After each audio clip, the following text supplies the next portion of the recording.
Bakit ba kasi biglang sumugod yung mga taga West Block? Malamang. Gusto nilang bumawi sa mga ginawa ni Calix kay Charm. Sabagay.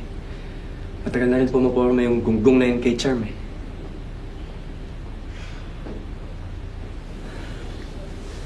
Angel, okay ka lang ba? Calix, ikaw yung tinamaan ng skateboard sa likod. Ikaw yung dapat tinatanong kung okay ka lang. Kinakausap mo na ako. So I guess, pinapatawad mo na ba ako? Huwag mo nang uulitin yun. No. Hindi pa ako tapos sa Zack na yun. Lalo pa na dinamay ka niya. Babalikan ko pa sila.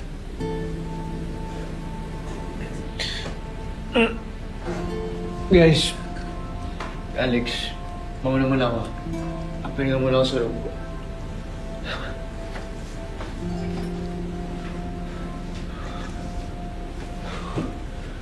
Patay tayo. Alex, Bakit?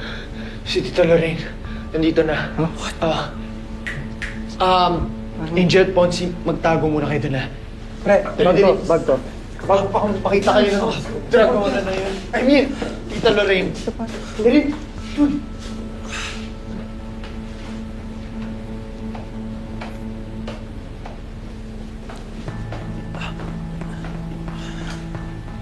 I can't believe this, Calix. Nakipagsuntukan ka pa sa boys from another school? Ma, I'm sorry. Ano? Patong-patong na sakit na lang ng ulo ang gagawin mo, Calix? It was really a mistake taking him in.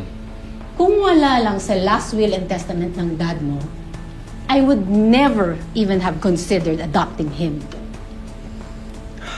Ma, sila ang nauna. I just fought back. Really now?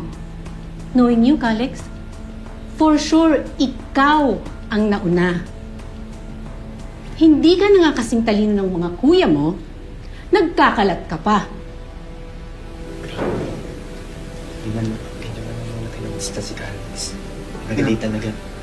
Pero nga, ganyan naman talaga sila kay Calix eh. Sino yan?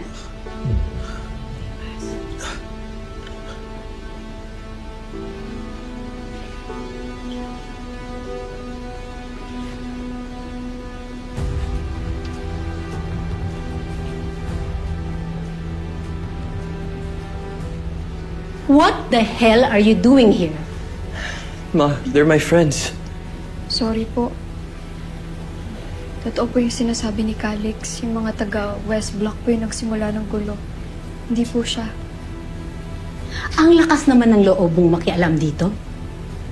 Ma'am, hindi naman po sa ganun.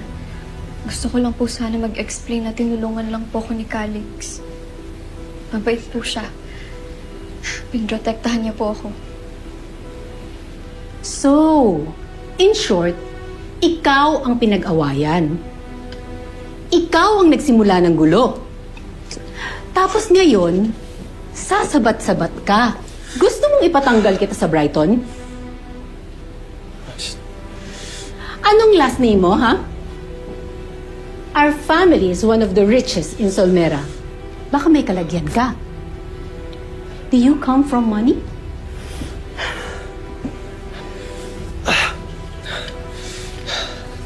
Ma, please. Huwag muna idamay si Angel dito. Wait. You defended her sa gulo nyo, and now you're defending her kay Mama? Why? Girlfriend mo ba yan?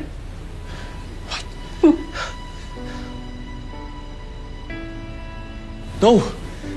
No, kuya. She's my friend. Friend. Eh, hindi niya deserve madamay dito. Kaya please, tigilan niyo na to. Sayang lang ang oras natin dito. I'll have the driver pick you up later, Calix.